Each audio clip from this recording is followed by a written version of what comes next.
आयचे सुवार्थेंत आमी फुड करच्यो संगती समजूंक कितल्यो सलीसगी तितल्योच गुंडायेच्यो आनी उंचल्यो.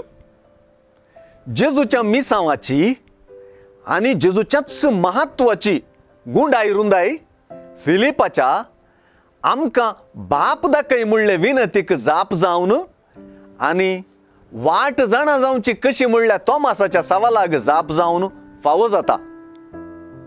जुआंवचे सुवार्थेंत स्पश्ट जाता तशें बापातावन आयिल्ल्या आनी बापानच धाडलेल्या पुता शिवाय कोणी बापाक पळोवन नेना, ताका वळखय ना.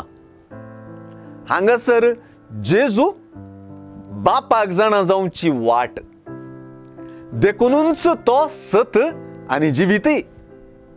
फिलिपान आमकां बाप दाखय म्हणटाना जेजू आपल्या मिसांवच दिसनासल्या अतीत देवाक उगडापें करचें म्हणून लिसांव दिता.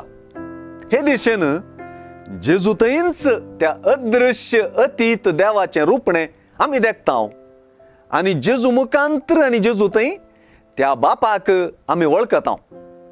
अशें जेजूचें मिसांव बापाक परगटचें आनी ताचें दर्शन आपल्याच व्यक्तित्वांत दिवचें आनी बापाची वळख आमकां दिवचें. हेंच जेजूचें महत्वूय. जेजू थंय वा पुता थंय बाप आसा, उलयता, दिसता आनी वावुरता. देखूनच जेजूक वळखच्यांत आनी सतमानच्यांत बापाचे परिदींत आमी रिगोवंक शकतांव. हे दिशेन पळयल्यार जेजू बापाशी आमकां एक्सेस वा प्रवेश वा वाट जोड दिता. आमी जेजूचींच कामां महत्कार्यां आनी जेजूच्या की वर्ती कामां करच्याक जेजूचेर संपूर्ण सत्मानची अनिवार्यताय आयची सुवार्थ आमकां सांगून दिता. हे अनिवार्यतायेक आमचे दोळे उक्ते जावं.